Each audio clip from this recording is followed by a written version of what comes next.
YouTube. I wanted to share a book review with you all today. I recently read Girl at War by Sarah Novick. I'm not sure if I'm saying that author's name right, but that is how I'm going to say it. Here is the name. If you know how to say it better, please let me know in the comments and to try to do better if this book comes up in a future video. I just really think this is a very important book for people to read. I think it really showcases a very honest view on war and people that try to survive it. And so I wanted to share my thoughts with you all, and maybe get a few people more to pick this book up and give it a shot, because it really deserves more people to read it, I think. So let's get started with the summary of what is the book about, and then I'm going over in what I thought about the book. The book starts out telling the story about the life of a pretty carefree, normal 10-year-old girl named Anna and her family, who lives in a small apartment in Croatia's capital in 1991.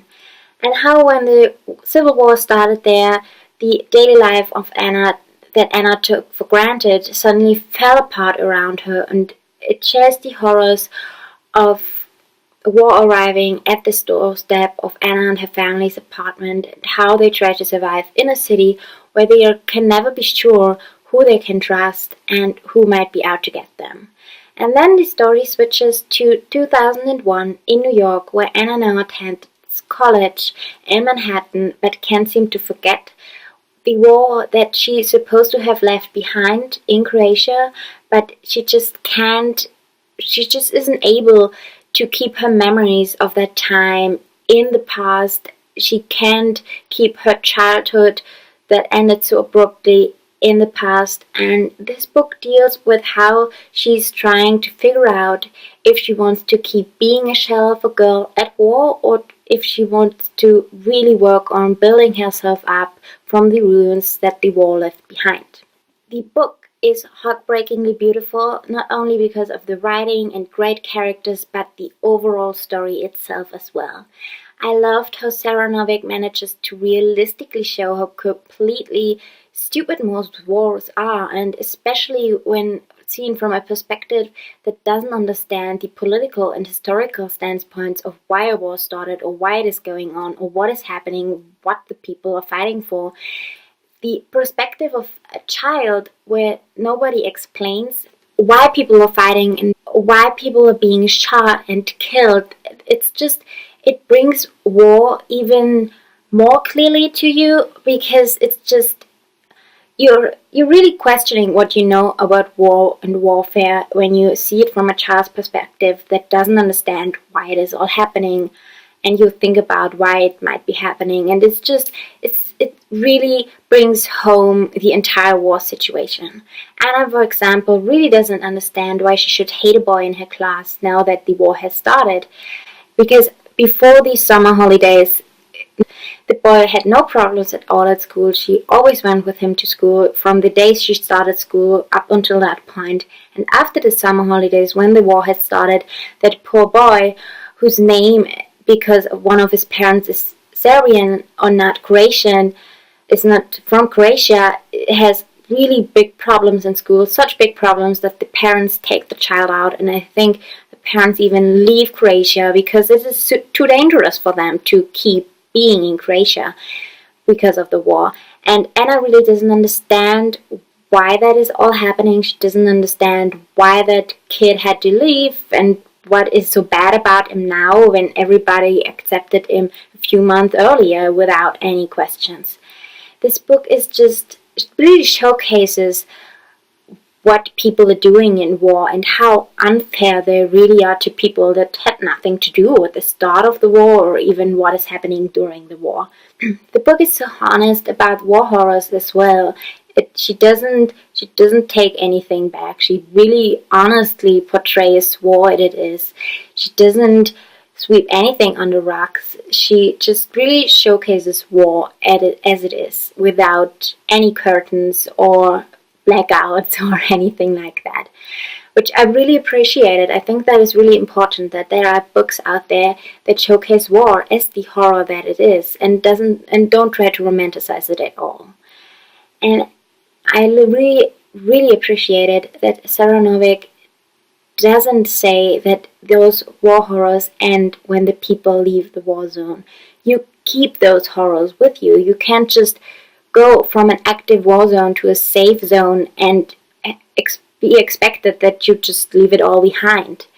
Anna went through such horrific events during her time in the war, and reading a war book from the perspective of a child that survived in a war in an active war zone takes the entire story up a notch.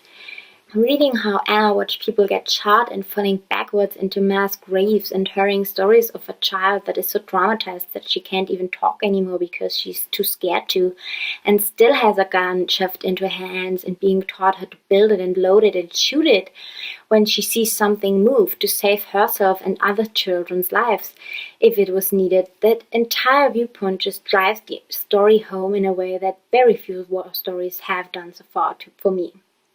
I also really appreciated that Sarah Novik doesn't just heal Anna once Anna made it to New York. Anna struggles in everyday situation.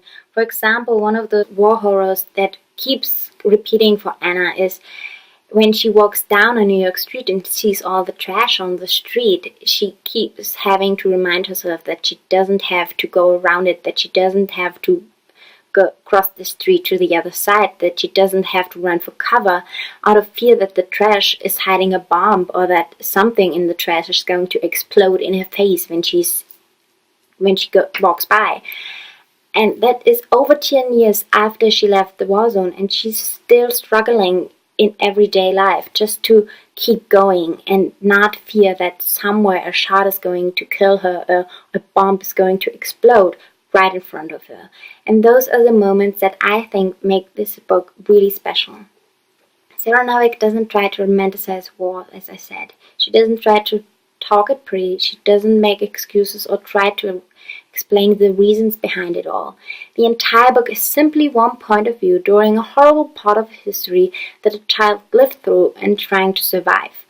But at the same time, she also doesn't make it more dramatic or more brutal or more horrific than it really was.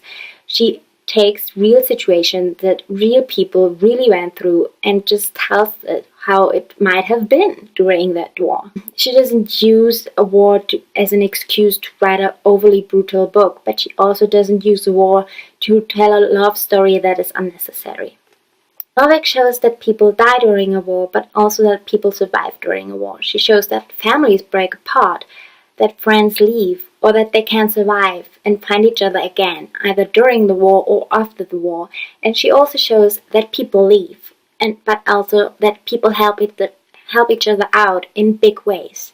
That you don't just leave a child on the side of the road if you can help it, even in a war zone, or especially during a wartime. This book is wonderfully paced as well, beautifully written, and hauntingly honest about war, about trauma, about surviving and remembering. It's brutally realistic about life and friendships and family, and is also realistic and vivid in ways that I almost never experience in fictional books. I really recommend this book. No matter if you appreciate and love it as much as I did while I was reading it, or if you just get a completely different and realistic perspective of war from a different point of view. No matter if you love this book or not when you read it, you will still get a wonderful, uniquely written book that gives you a very unique experience and will be one of those books that you keep remembering and thinking about quite a while after finish reading it. I would love to hear what you thought about this video, about the book. If you liked this video, I would love it if you give it a thumbs up or even subscribe to my channel. I hope to see you in my next video. Bye!